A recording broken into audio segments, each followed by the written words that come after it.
Good morning, everyone. This is Paula Mattisonsierra with another episode of 10 at 10, where our continued mission statement is simply to share great information from our referral partners to other business owners so that it can help you keep moving forward.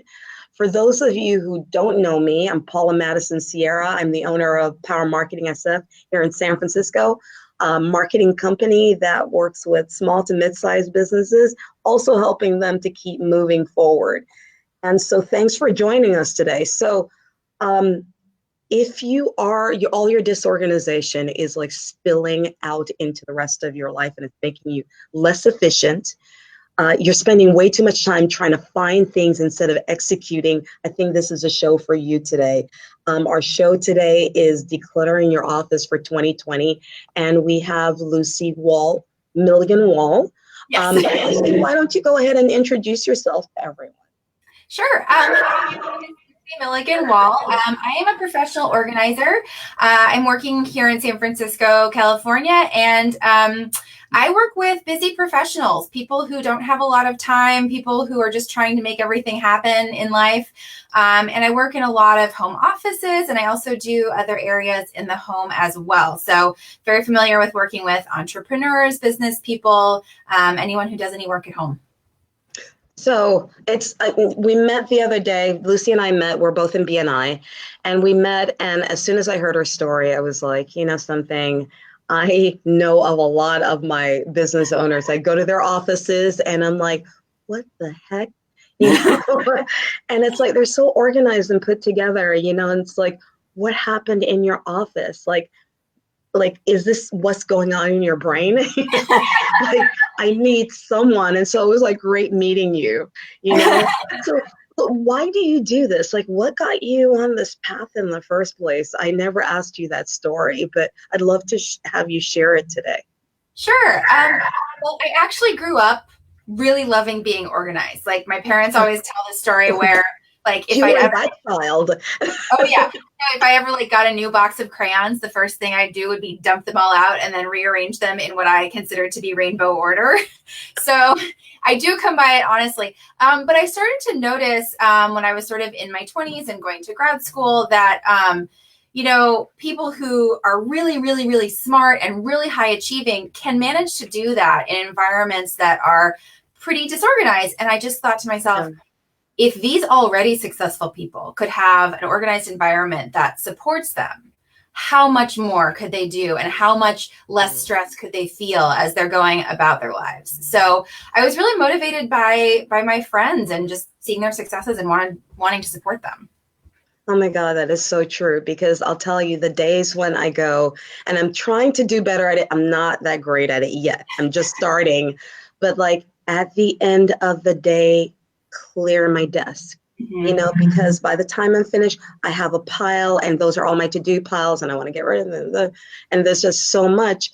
And for me, it does make me super stressed when there's too much on top of me, even when my purse is disorganized, you know, and so, yes, it is. It's just too much for me. You know? It's like, so I always appreciate people like you who are just, or everything's together. I'm like, what is she doing? I'm just going to copy it. You know, I'm not that person, you know? Yeah, no, I mean, it's a very specific set of skills, but they're not hard skills. It's just, you just have to figure out what they are and how to apply it to your life. And it's not, as I say, it's not rocket science, just take some practice. Well, you know, something that rolls me into my next question that I have for you. What are some tips that you can offer us? Like, well, I guess first things first, and that would be the question, what do you do first? Because we could go in and go, oh, I'm going to get organized today, but I feel maybe if there's a first step, something that I could do to get myself on that path, what would be that first thing that I should do? Sure. One thing I would recommend doing is what I always do with my clients the first time I meet them, which is to get really clear on what your goals are. What's your vision for the space? How do you want it to work? What do you need to accomplish? Because, you know, you can start moving things around and like maybe adding some containers or something, but until you know what you're trying to accomplish in the space, it's not going to get you where you need to be. So I often ask my clients to think about, what does this space look like in your perfect world? What do you need access to right at your fingertips in your perfect world? And really create a complete vision so that you can work towards that and you can really feel like you're moving towards a specific goal. Because I find that when people start getting organized, especially in an office, because paper takes a lot of time to go through, that people can get really discouraged and bogged down.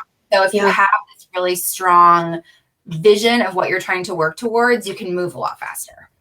You know, I feel like paper is very emotional, isn't it?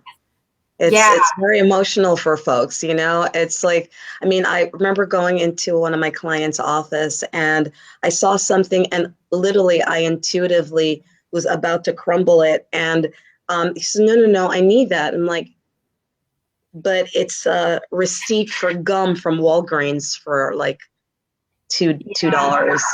And but I don't know, I might need it. I don't know. I'm like, okay, you know, it's like, you're not going to expend something like that. You don't need it for anything. Like, why would you think that you need it, you know? And I'm like, oh, okay, I'm judging him, but I think I may be doing the same things too. Yeah, paper is hard because I feel like we're in this weird cultural moment where some paper is still important, but most things that we use and need are digital. So we're kind of trying to figure out like, how much paper do I really need and what can I sort of let go of? And that's a good example of like, do we keep receipts? I have clients who have years and years and years of receipts, and it's sort of walking them through the process of like, what are we actually going to do with this paper? When are we going to look for it? What do we need it for? Getting really like down to brass tacks about what exactly you intend to do with the stuff so that you can figure out what's most important. Well, and I guess that rolls me into my next thing, which is now that we have some clear goals and we understand where we want to move. And, you know, it's kind of funny because I'm getting a presentation ready for February. And it kind of amazed me that every area, no matter what it is, everyone starts with goals and people don't realize that. And even my area, marketing, you know, people just kind of figure, just like your area, let's just go in and just start organizing. No, pull back. Like, what do you want first? I mean, because that's going to make us clear about our path, right? And so now that we have our goals together, what are some tips or some best practices that you can offer someone who wants to get started now? It's like, I need some tips to just get moving. Sure. Well, the tip that I always share is that less is more. Really, like always less is more. And if you're waffling on something, chances are good that you probably don't need it. But the funny thing is, whenever I'm asked that question, say, or my husband's there, he always jumps in. No, the best tip is this one. And he says it's that everything has to have a home, which, you know, I like that. Makes a lot of sense. It seems really simple, but when I say everything has to have a home, I mean, even your cell phone, even your stapler, even the to-do list, even like the files you use most often, everything has to have an exact home so that you know where to look for it and you know where to put it back so that then tidying up does not become this whole big thing that's really difficult. Wow. Yeah, I like that. That's like, is that the premier tip? Like everything needs to have a home? Yeah, I would say that's it. Well, let me ask you a question. What's your thoughts on digital, like, you know, because of course we know for auditing, you know, nowadays, the folks who actually get audited the most are actually small business owners like myself, because they rely on the fact that you may be making a mistake. We know the federal government needs some monies right now. So they're auditing, you know, more than they've ever audited before. So you want to be prepared and you don't want to throw out receipts that you need or anything like that, or you may need to reference something. What's your thoughts on digitizing things that are past a certain period of time and just to keep that and organize it? Or what's your thoughts about that? There's kind of two parts to that question. There's the digitizing part, and then there's the I did give you a lot of questions. I realize that in midstream. Yeah. So in terms of taxes, now always please check with your tax preparer. I am not a CPA, but the guidelines that I've been told by CPAs are that you need to keep your actual returns for 7 years and then the backup to your return for 3.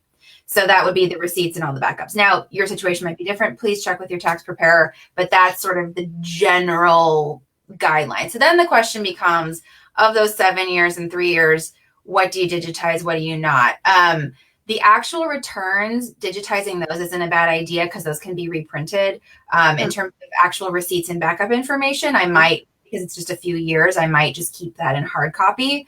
But my general thought on digitizing is it's kind of the same as keeping it in paper format. If you're going to digitize it, you want to digitize it because you need it, not because you're just like, well, it's paper. I don't know. I'll just digitize it. It'll be fine. Because you have to keep your hard drive organized as well. Because you can have something in digital format, but if you can't find it, you might as well not have it. So whatever you do keep, whatever format it's in, you want to have a reliable way to access it. Nice. So that kind of, because that was a question that was lingering in my head, because we just moved everything. Well, not just, but this year we moved everything to the cloud. Great. But I was so excited about it. I'm like, let's do it. I said to my IT guy, let's do it. He got it on. And then I'm like, I don't have a system. Yeah. Should have done the goal first and a system. And then, so now we're doing it and coming up with a system. You can hear my dog in the background. Sorry about that. What's your dog's name? This is Petunia, and she is. She heard something outside the front door. Petunia, come here. Hey, come here. Good girl. Thank you. Sorry about that. That's okay. She's protecting the house. She is. That's what she does. Come here. Petunia. Hey. Come here. Good girl. Come here. Good girl.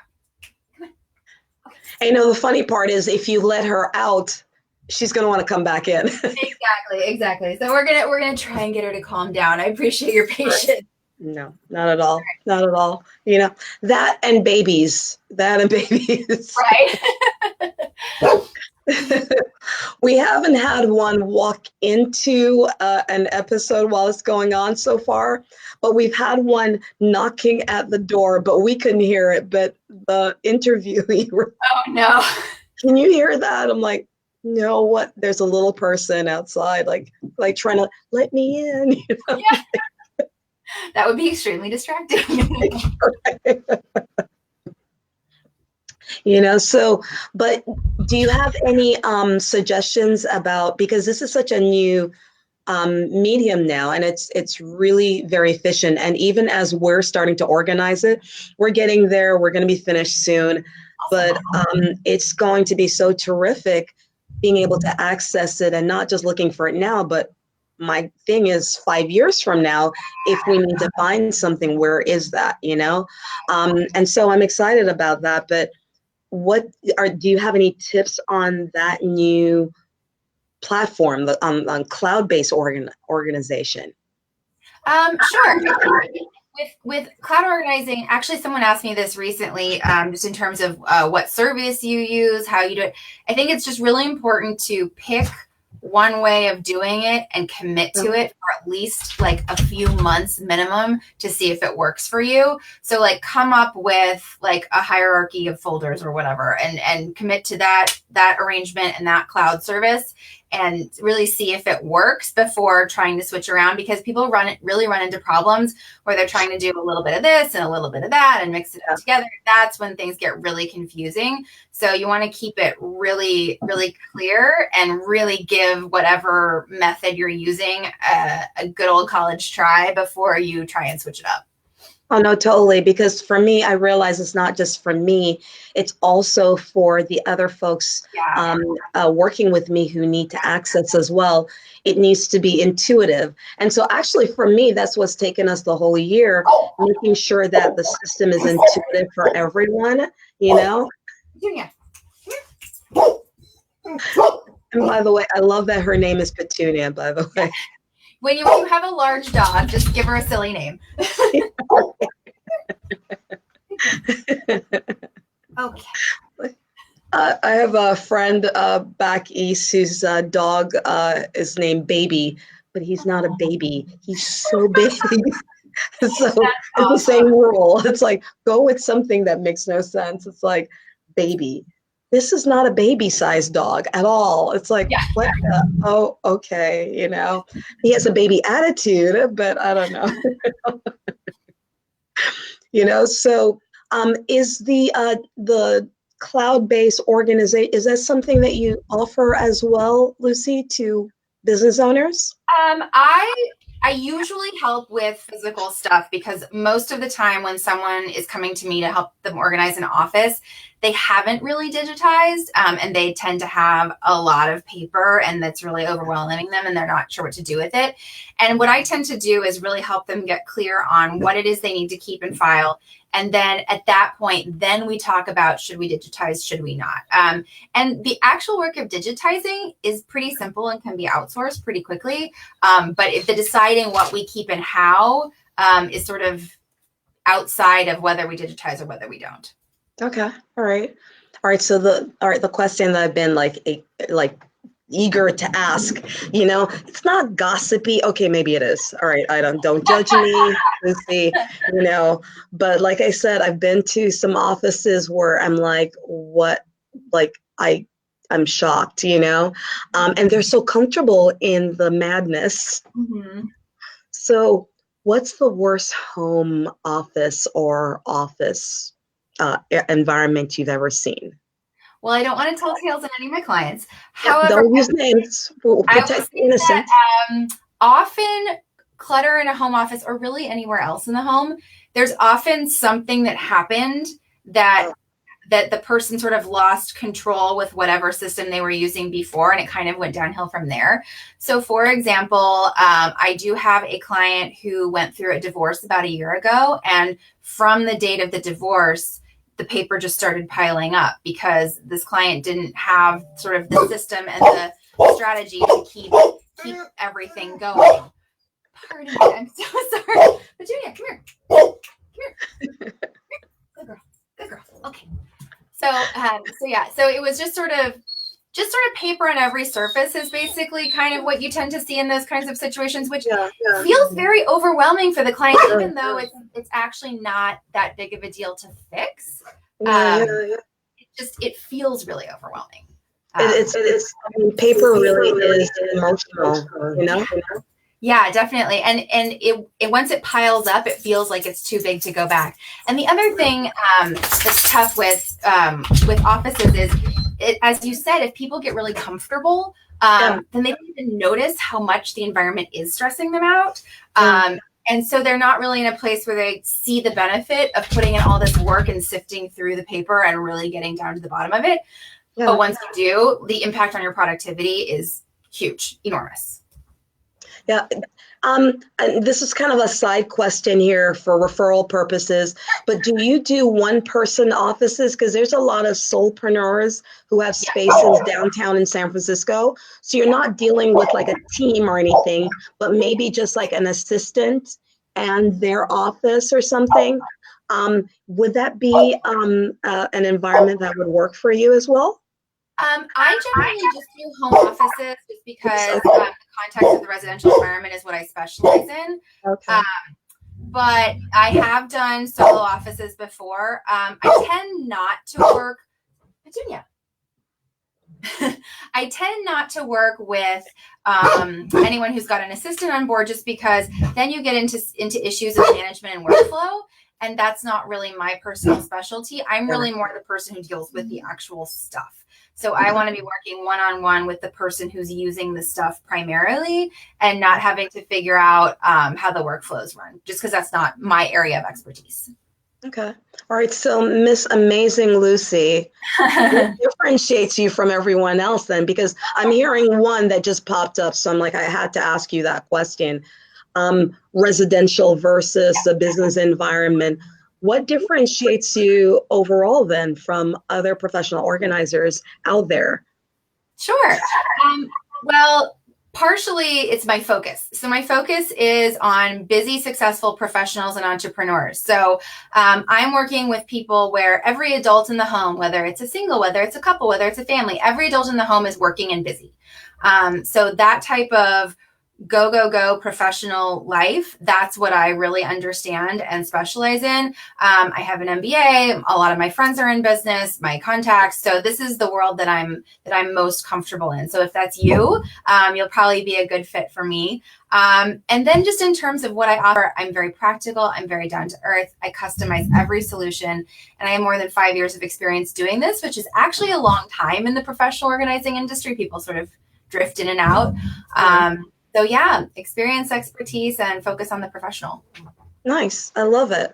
And so if someone wanted to reach out and find you, because we're kind of at that time, we know how social media works. Everyone is busy. The attention span, they're flipping. So we don't want to keep you guys too long here. But Lucy, why don't you share, like, if they wanted to reach out and find you, like, how would they go about doing that? Well, the best place to go is my website, lmwedits.com. From there, you can find my email address, my phone number. Feel free to give me a call or shoot me an email. I'm very responsive. And if you want to follow me on social media, my handles on everything are LMW Edits. So you should be free to find me.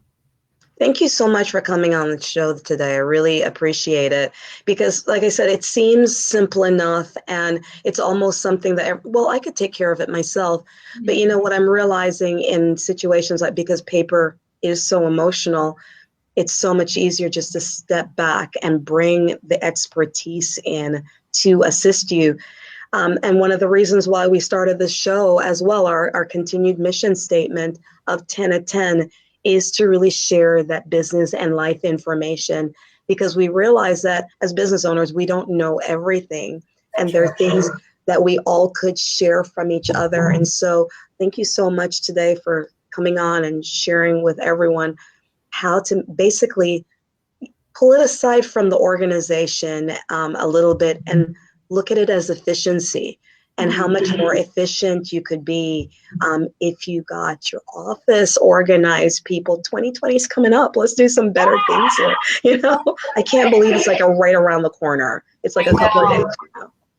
It's the great. year went, and Lucy thinks so. Petuna thinks so too. Yeah, definitely. Thank you so much for having me, Paula. I really appreciate it. I appreciate it. We didn't have any viewers on this morning while we were doing the live broadcast. We've been transitioning over to our Power Marketing page, as you guys all know.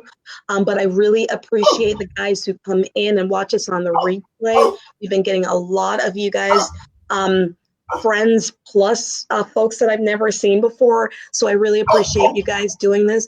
Please like it. Please share it with others. And again, if there are any other topics that you'd like to hear about, I know I got a guy that I can bring on.